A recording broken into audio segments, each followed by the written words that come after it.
নমস্কার।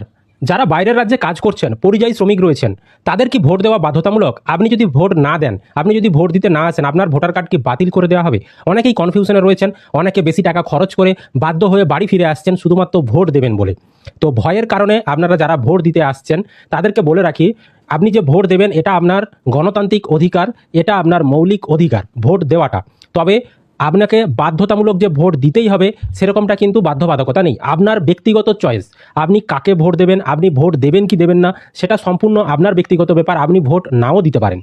ভোট আপনি যদি না দেন তাহলে আপনার ভোটার কার্ড যে বাদ দিয়ে দেবে, আপনার নাম যে কেটে দেবে, এটা সম্পূর্ণ ভুল কথা।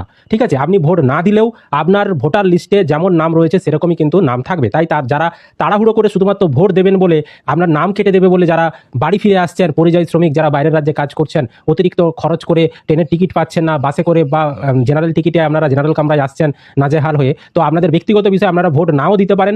যদি নাও দেন কোনো সমস্যা আপনাদের হবে না। তো আপনারা এই বিষয়টা অনেকেই জানতে চাইছিলেন, তো অবশ্যই বেশি বেশি করে ভিডিওটা শেয়ার করে দিন সকলে যাতে জানতে পারে। আর এই ধরনের তথ্যমূলক আপডেটগুলো পাওয়ার জন্য চ্যানেলটিকে সাবস্ক্রাইব করে রাখবেন। ফেসবুক থেকে যারা ভিডিওটি দেখছেন অবশ্যই পেজটিকে ফলো করে রাখতে ভুলবেন না।